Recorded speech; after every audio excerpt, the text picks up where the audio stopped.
ولن نساوم على الحق أو الثوابت.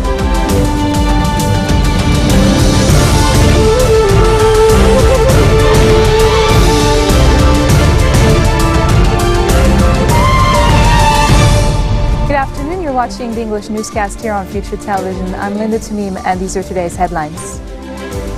The cabinet is set to meet amid growing hopes that ministers will wrap up three-week deliberations on the country's draft budget. Parliament Speaker Nabih Berri calls for a legislative session on March 15. Calm prevails in the southern Beirut suburb of Burj al-Brajne. A few are wounded after a fierce gun battle. And South Korea's top court rules to formally end impeached President Park Geun-hye's rule. The cabinet is set to meet amid growing hopes that ministers will wrap up three-week deliberations on the country's draft 2017 budget and endorse a fiscal plan for the first time in 12 years. Ministers said a deal to include the cost of the salary scale bill into the state budget has been reached, while a draft law on revenues and proposed taxes to cover the cost has been referred to Parliament.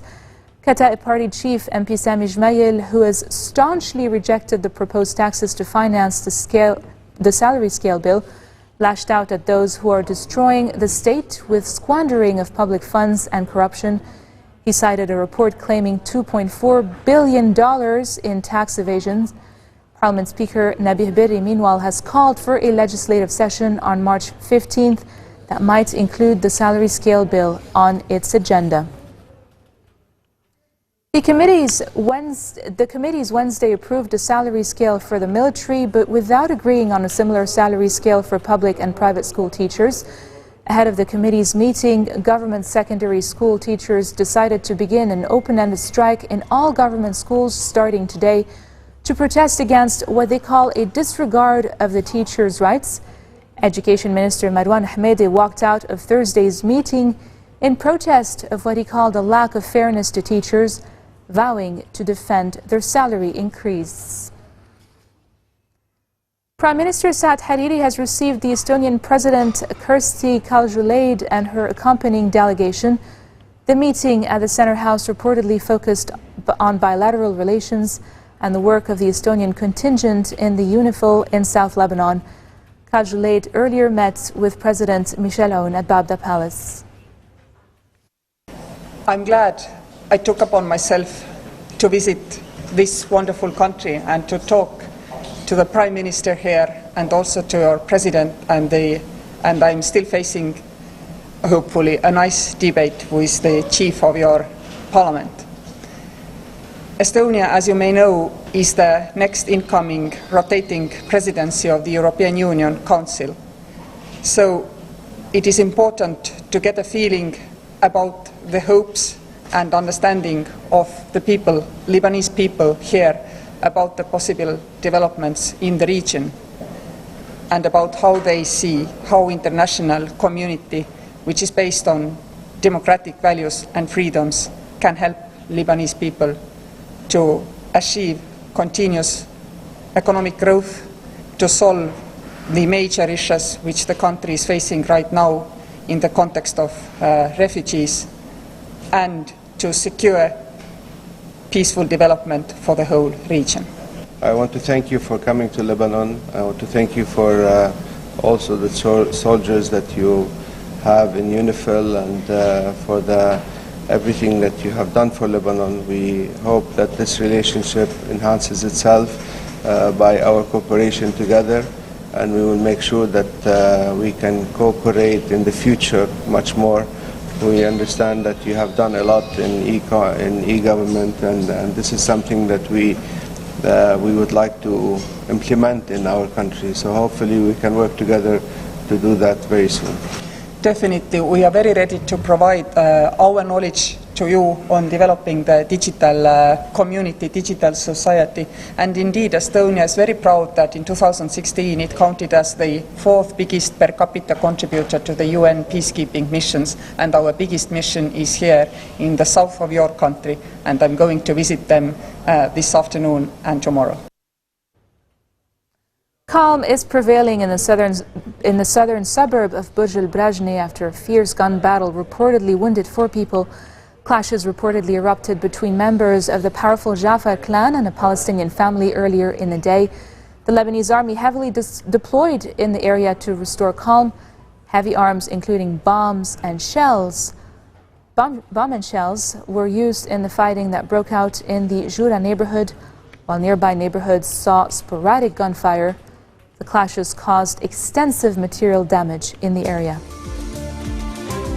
Coming up next, experts unearth one of Egypt's most important archaeological discoveries. More details after the break.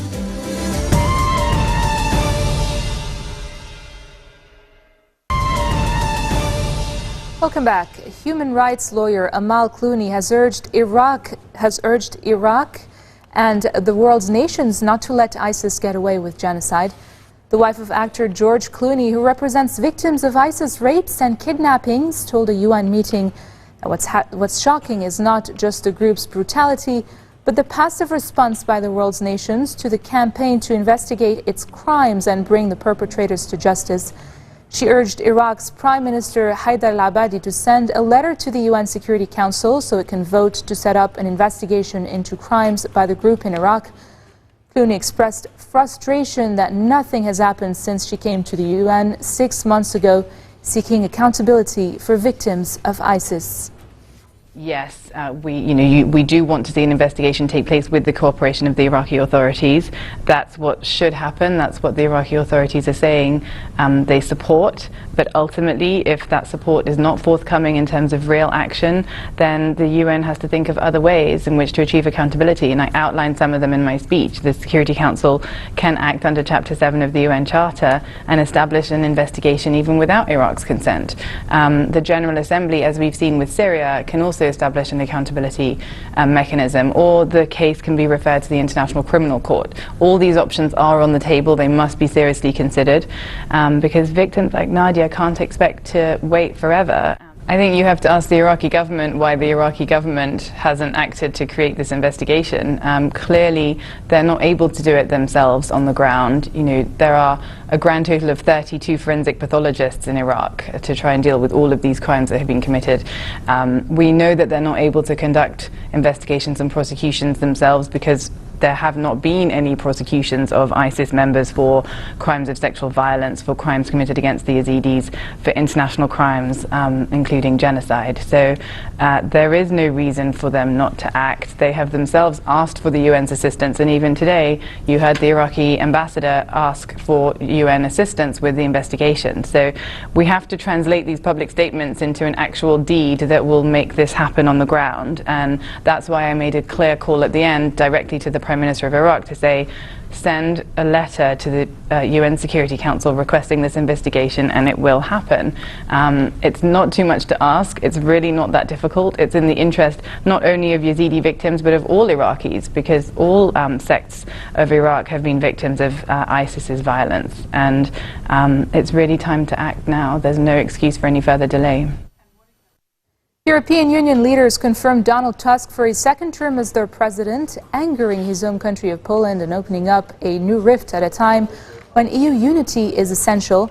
The 27 other EU leaders overrode weeks of objections from the nationalist government in Warsaw, which is long and bitter rivalry with former Prime Minister Tusk, and opposed giving him another term at the EU.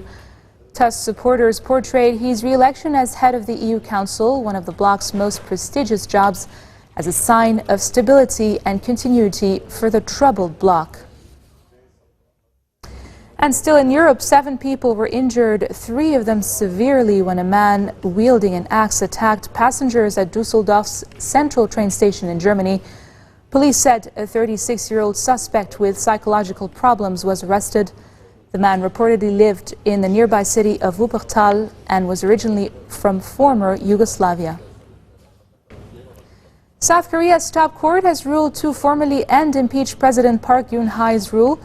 8 judges from the Constitutional Court assembled to issue a verdict to remove Park from office over a corruption scandal. The ruling sparked protests from hundreds of her supporters, 2 of whom were killed in clashes with police outside the court. It marks the first time since a South Korean president has been ousted before the end of their term, since democracy replaced dictatorship in the late 1980s. Election law now requires a snap poll to be held within 60 days.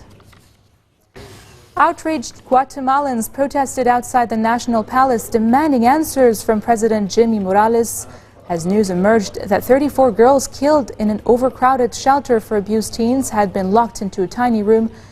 The inferno in the 16 square meters classroom packed with 52 teenagers left survivors of Wednesday's blaze with such severe injuries that burn specialists were flown in from the United States and medics said they needed hundreds of blood donors.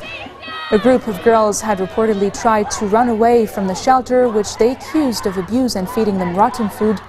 Many of the girls taken there because of abuse were reportedly victimized by older children and youth offenders who were also housed in the facility.